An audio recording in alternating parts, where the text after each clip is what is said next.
Okay, so it's been a little over a year since I've been diagnosed with ankylosing spondylitis. I know it sounds like a dinosaur, it's not though. And it's got me thinking about my experience with it, and primarily when I first started getting symptoms, which was several years ago. And I've been wanting to make this video for kind of a while, mostly for myself as kind of a little video diary, but also to kind of share my story because since it's such a rare disease and everybody has different experiences with it, I thought I'd share mine just to maybe help someone out someday. I don't know. We'll see. Okay, so for the uninitiated, ankylosing spondylitis, which I'm going to call AS from now on because that's just a mouthful to keep saying, is an autoimmune disease where essentially my immune system thinks my joints are not part of my body. So what happens is it sends antibodies to fight infection that's not there, which causes inflammation, which causes a lot of arthritic pain in my lower back, my glutes, and kind of all over your body, depending on how you are. And over a long period of time, what happens is this inflammation can cause your body to start putting bone where there shouldn't be bone, and your joints start to fuse. So yeah, that's pretty fun. But I'm not going to focus too much on the joint issue aspect of it, as I don't want this video to run on too long. So I'm mostly going to focus on the symptom that first started showing up for me, which was uveitis. And I guess a little bit of joint pain. I'll explain. So back in 2018, just randomly one week, I started having a lot of pain in my knee and my ankle. Yes, I know I said I wouldn't focus too much on the joint pain aspect of it, but this is kind of an important part of the story, so just bear with me. So growing up, I never really had any issues with my back or joints or anything like that, so I was like, okay, maybe I just pulled something or hurt myself somehow. I didn't realize it. But after a week of this happening, I decided I should probably go see my doctor. When I finally got to my appointment and I talked to him about what was going on and he checked me over, what he diagnosed me with at that time was plantar fasciitis. No idea if I pronounced that correctly. Which is pretty much flat feet, so he just pretty much told me to get better soles for my shoes and sent me on my way. I didn't question it, so I was pretty much like, okay, that checks out, I guess. And I went to Fred Meyer's and bought myself some soles for my shoes, which I guess kind of ended up being pointless because at that point the pain had pretty much gone away, but better safe than sorry, right? After this, I thought it was going to be one of those weird one-off things that I would probably never have to deal with again, so I thought I was in the clear. I think it was like 2 weeks after this, I was at work and my manager looked over at me and he was like, yo, are you like okay? Your eye is like really red right now. To which I was like, huh? So I went over to a mirror and saw that my eye was like bright red and I was like, oh, that's not good. Surprisingly, it didn't hurt at all until after I got home. And at that point, I was like, okay, I should probably go to urgent care. So I drove down to urgent care where the nurses looked me over and said, yeah, you got pink eye. Here's some antibiotics. And again, I was like, oh, okay. I guess that makes sense. So I got the antibiotics and I did what they said. I put the drops in like every few hours, whatever it was. And for a day or two, I thought life was great because it started clearing up. But then quickly afterwards, it started getting worse again. I remember one night I went to the movies with my friend and I thought I was going to be all right because I had taken the drops. But as the movie went on, I just felt my eye getting worse and worse. I just remember at the beginning of the movie, it was feeling all right, but then like midway through the movie, it started feeling like it was on fire and was really watery and blurry. So after like a week of my eye not clearing up at all, I decided, I should probably go see my doctor again. At this appointment, he looked me over and was like, okay, you know what? You're probably allergic to the antibiotics that you're putting in, so you should probably just stop those and just use like a cool washcloth to help clean your eye, put some saline eye drops, and after a few days, it should heal up just fine as long as you keep it clean. And again, I thought, okay, cool, and did as I was told.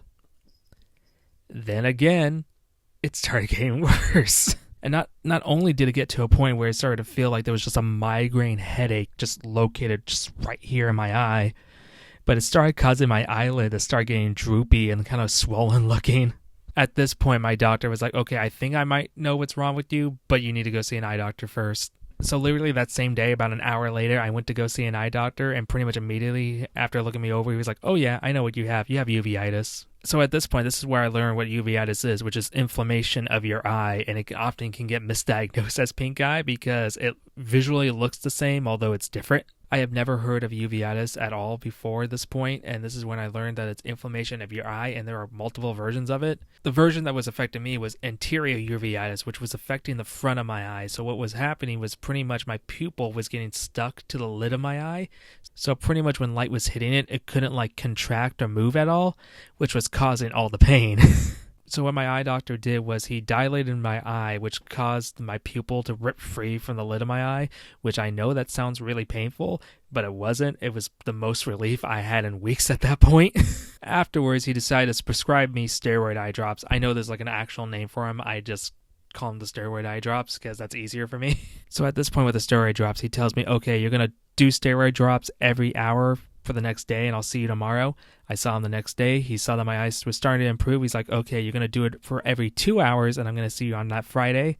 So that Friday, my eye was starting to look better. So he's like, okay, we're going to do for a week every 4 hours, then a week every 5 hours, and then every week 4 times a day, 1 week, three times a day, so on and so forth, until eventually, yeah, your eye is going to be better. About midway through this process, something amazing happened, though.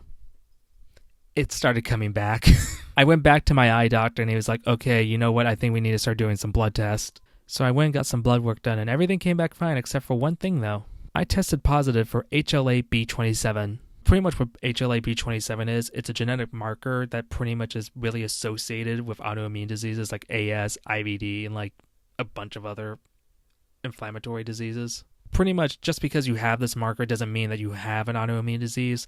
However, your chances of having one kind of go up dramatically if you're tested positive for it. So he actually ordered all the blood work again just to make sure, and after doing all the blood work again, it came back positive again. So at a follow-up appointment, he pretty much tells me, yeah, the reason why this is probably not going away that easily is because of this HLA-B27 marker. So pretty much what he wants me to do then is pretty much start the whole process over again, going every 2 hours, but do that for like 2 weeks, every 3 hours, for two weeks, and then so on and so forth. So pretty much I was on these steroid eye drops for like months. But it's during this follow-up appointment, he asks me this question: have I had any joint pain recently? At this point, I should probably mention this little fun fact about uveitis. With uveitis, there's usually 3 causes for it. One is you have like an injury to your eye, like say you got punched really hard or like a baseball got like thrown into your eyeball, something like that. The second cause is kind of more annoying because it just kind of appears for no reason and you just deal with it and then it goes away and hopefully you just never have to deal with it again. And the third one is having a autoimmune disease of some sort that causes inflammation, which turns out I have, which I wouldn't find out for a few years after this, but you know, I'm just talking about this uveitis story right now. So I was like, actually, yeah, doc, I did have some joint pain right before this uveitis happened. After this, he recommends me to a rheumatologist, which I had to drive 40 minutes away to go visit because at that point in time, I was under Kaiser insurance and the only rheumatologist office was like 40 minutes away from where I live. I go to this appointment and it ended up being kind of just a giant waste of time, unfortunately. It was pretty much a waste of time because at this point I had not had any joint issues at all for a few months now, and because of this, the rheumatologist just kind of had this vibe of, what are you doing here? Why are you wasting my time? Which is not fun. But she does check out my knee and my ankle, and she does order x-rays, and I got to hear what every autoimmune person loves to hear. Your labs came back fine. Side note, this first uveitis bout caused me to be on steroid drops for almost like 3 or 4 months, I want to say. I can't remember. I was doing them so often that actually it caused my pupil to get slightly enlarged. Not enlarged enough to cause like any health issues, but large enough where people, if they were making eye contact with me, were like, what's wrong with your eye? My eye doctor was straight up just like, yeah, I've never seen this side effect before and I can't find anything on it. So if anybody watches this and they've ever had that effect from being on steroid drops for a long time, can you please leave a comment? Because I want to know if I'm the only one that's ever had that happen to him. After eventually weaning myself off these drops, it did go away, and I didn't have to deal with it. Have I ever had uveitis episodes after this whole experience? Yes, I have, but luckily they've never been that bad. Luckily, this whole thing has caused me to do this thing where I'm constantly checking my eyes and kind of going like that whenever I look into a mirror to make sure I don't have any inflammation going on. Anyway, that's my whole story with uveitis. Sorry if it's a little rambly or all over the place. I'm kind of new to this whole making videos thing. Like I said, this is kind of more of a precursor story to my whole getting diagnosed with ankylosing spondylitis, which will probably be its own video because I don't want this one to take up too much of your time. If you're still here at this point, thank you for checking this out. I'm hoping to make more little videos like this, hopefully better ones. Anyway, I guess that's it for now. Laters.